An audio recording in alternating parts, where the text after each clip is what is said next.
आदरणीय बंधुओं, माताओं व मेरी प्यारी बहनों, राधे राधे। आप सभी का हमारे YouTube चैनल जीवन की धारा पर बहुत बहुत स्वागत है।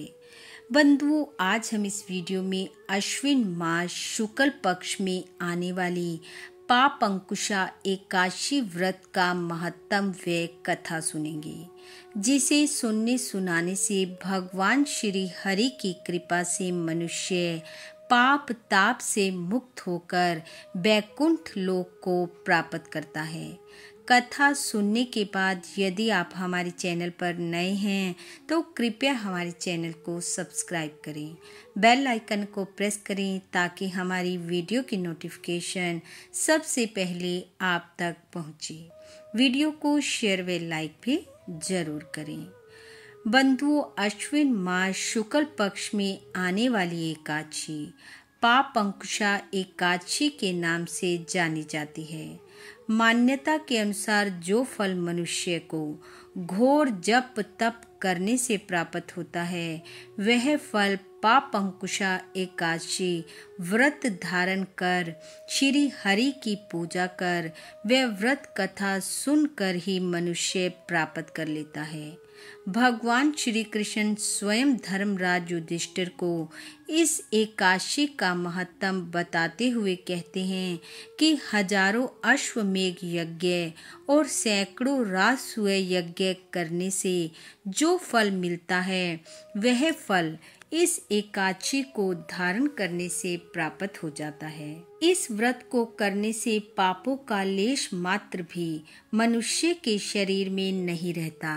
यदि मनुष्य किसी भी बहाने से, चाहे अनजाने में ही इस व्रत को कर लेता है, वह मृत्यु के पश्चात यमराज के मुख को नहीं देखता।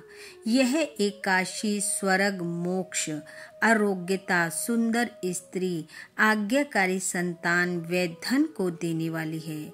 भगवान श्री कृष्ण कहते हैं, हे राजन, इस एकादशी व्रत को धारण कर यदि मनुष्य श्री हरि के समक्ष रात्रि जागरण करता है, नृत्य कीर्तन आदि करता है, तो वह सहज ही विष्णु पद को पा जाता है तथा सब प्रकार के रोगों से छूटकर सुंदर, रूपवान, बुद्धिमान, भाग्यशाली एवं सुंदर कंठ वाला पंडित होता है। भगवान कहते हैं, हे राजन, इस एकादशी में दान का भी विशेष महत्व है। व्यक्ति को यथा शक्ति दान करना चाहिए।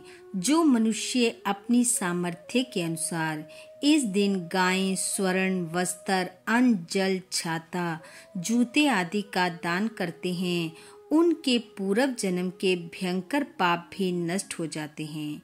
यदि मनुष्य धन के अभाव में दान न कर सके तो उसे यथाशक्ति अन्न व जल का दान करते हुए, सदाचार का पालन करते हुए हरि नाम जप, कीर्तन व कथाओं में अपना समय व्यतीत करना चाहिए। विष्णु सहस्त्र नाम का पाठ करना चाहिए। ओम नमो भगवते वासुदेवाय मंत्र का जाप करना चाहिए।